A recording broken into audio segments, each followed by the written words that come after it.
دوستای عزیزم، شب و روزتون بخیر. توی این ویدیو میخوام بهتون بگم که بینی شما چه نوع کانتوری نیاز داره. با من تا انتهای ویدیو همراه باشین. معمولا کانتور بینی یا هر عضو دیگه با سایه های گرم یا سرد که 1 یا 2 درجه تیره تر از رنگ طبیعی پوست هستن انجام میشه. کانتور کردن بینی رو میتونیم با یه هایلایتر 1 یا 2 درجه روشن‌تر از رنگ طبیعی پوست انجام بدیم و متعادلش کنیم. اگر بخوایم واقع بینانه نگاه کنیم باید بگیم که در واقعیت ظاهر هیچ کس به طور طبیعی با استانداردهای زیبایی امروز مطابقت نداره و جالبه که بدونین کانتورینگ مثل خلق یه اثر هنریه که به کلی میتونه شکل و فرم اعضای صورت رو تغییر بده به طور کلی. یه آدم دیگه تحویل شما بده، اینجوری بهتون بگم. خیلی از خانم‌ها برای تغییر فرم بینی یا چونه خودشون دست به عملهای جراحی با هزینه‌های بالا میزنن، در حالی که خبر ندارن میتونن با یه آرایش و کانتور حرفه‌ای صورت به راحتی تمام نقص‌های صورتشون رو برطرف کنن و به یه چهره ایدئال و زیبا برسن. کانتورینگ برای تمامی بخش‌های صورت استفاده میشه که اصطلاحاً به اون مدلینگ صورت هم میگن.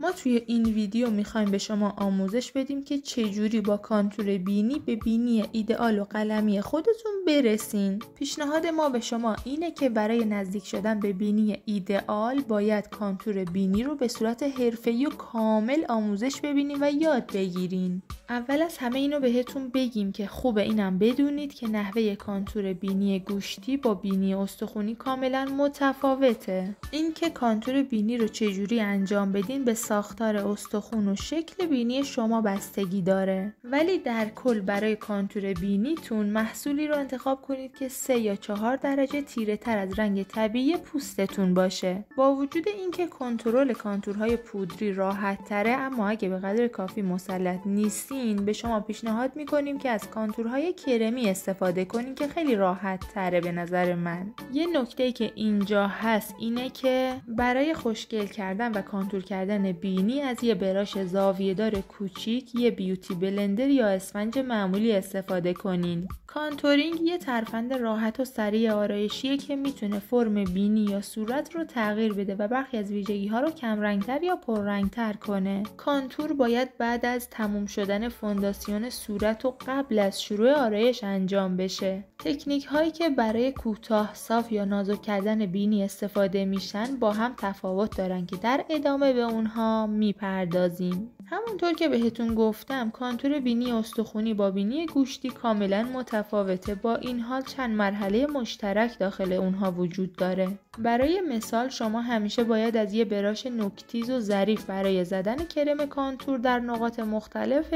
مورد نظر استفاده کنین و برای پخش و محو کردن خطوط کانتور از یه ابزار بلندینگ استفاده کنین و در آخر بعد از اینکه کانتور بینیتون تموم شد از یه پودر فیکس حتما استفاده کنین. میتونیم بگیم در واقع تکنیک های کانتورینگ بینی شما رو بلندتر، کوتاهتر، پهن‌تر، نازکتر یا صافتر نشون میده. در نتیجه اگه نوع کانتور خودتون رو با توجه به فرم بینیتون انتخاب نکنین، بینی نافرمی رو پیدا میکنین و برای خودتون میسازین. همیشه هر کاری به ابزار خاص خودش نیاز داره تا یه کار خیلی عالی به ما تحویل بده. برای کانتور کردن بینی هم شما به وسایلی نیاز دارین. براش کانتور بینی برای ایجاد خطهای سایه‌های تیره و روشن کانتور بینی، پد آرایشی یا براش بلندر برای ترکیب کردن کانتور و هایلایت. پودر کانتور در صورت نبودن پودر کانتور یا هایلایتر میتونین از پالت سایه‌های بدون اکریل کمک بگیرین و بعدی هایلایتر هستش. مراحل انجام کانتور بینی. مرحله اول قبل از کانتور و هایلایت باید صورت خودتون رو به خوبی تمیز کنید. در حالت ایدئال باید حدود نیم ساعت قبل از شروع کانتور صورت خودتون رو پاک کرده باشین. مرحله دوم مرطوب کردن پوست خودتون رو باید فراموش نکنید. مرطوب کردن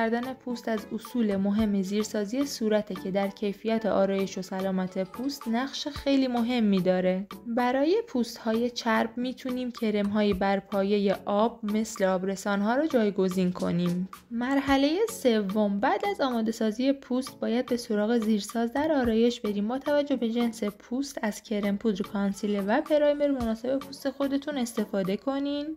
اینجا یه نکته ریز بریم که از کرم پودر و کرم های مختلف دیگران استفاده نکنید، چون اون طرف با مشخصات پوست خودش خریداری کرده، بس به پوست شما سازگاری نداره. حتما توجه داشته باشین که سبک باشن تا سنگینی کانتور به پوست شما آسیب نرسونه. مرحله پنجم، خطهای کانتور رو با براش مخصوص بلندینگ یا پد آرایشی به خوبی محو کنین تا یه سایه تیره ایجاد بشه. مرحله چهارم، بر اساس فرم بینی خطهای کانتور بینی رو با براش کانتور بکشین. در انتهای کانتور بینی به سراغ رسم خطهای هایلایت برین و بعد اون رو مثل کانتور تبدیل به سایه روشن کنین. حالا قسمت مهم این ویدیو، آموزش کانتور انواع بینی. برای کانتور باید دو نکته رو در نظر داشته باشین. با دونستن این دو نکته قلق کار دستتون میاد و یه بینی خیلی ناز برای خودتون درست میکنین. نکته اول، در آموزش کانتور انواع بینی هر زمان میخواین بخشی رو کوچیکتر و عمیق‌تر نشون بدین باید از کانتور یا سایه تیره استفاده کنین. نکته دوم خلاف نکته اوله، یعنی هر زمان که میخواین بخشی بینی رو بزرگتر و برجسته‌تر نشون بدین باید به سراغ هایلایت کردن برین. آموزش کانتور بینی گوشتی. در کانتورینگ بینی های گوشتی نیاز دارین تا از عمق پایه، پشت بینی یا دو طرف بینی کم و تیغه بینی رو برجسته تر کنین. برای این کار لازمه علاوه بر کانتور کردن دو طرف بینی و پایین نوکش رو خطهای استخوان بینی رو هم نزدیکتر رسم کنین. اگر میخواین ارتفاع بینی رو بیشتر کنین لازمه خطهای کانتور و هایلایت رو تا پل بینی امتداد و ادامه بدین. در غیر این صورت از نیمه های بینی شروع به کانتور کردن میکنین. کانتور بینی پهن. کانتور بینی پهن شبیه بینی های گوشتیه، با این تفاوت که در بینی پهن پایین نوک بینی کانتور نمیشه و تمرکز اصلی بر نزدیک کردن خطوط استخوان بینیه. همچنین علاوه بر کانتور دو طرف بینی از کمی هایلایت در ناحیه کنار بینی هم استفاده میشه. کانتور بینی قوزدار. کانتور بینی قوزدار بسیار ساده است. اونایی که بینیشون قوزداره دیگه خیلی راحتن، فقط کافیه به این دو نکته که گفتیم توجه کنن.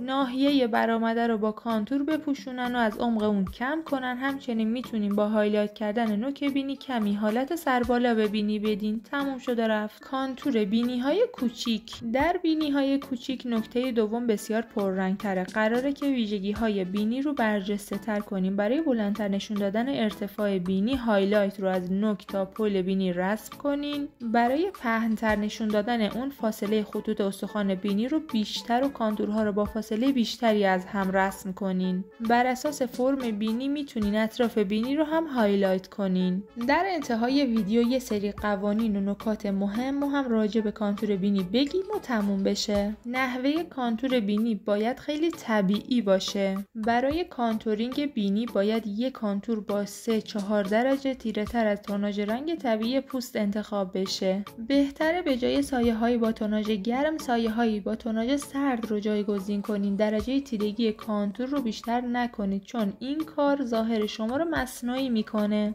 اگر در ابتدای راه آموزش کانتور انواع بینی هستیم بهتره از کانتورهای کرمی به جای کانتورهای پودری استفاده کنین. در کانتور بینی از یه براش زاویه‌دار کوچیک، یه براش بلندر یا یه پد آرایشی اسفنجی برای ترکیب کردن سایه‌ها استفاده کنین.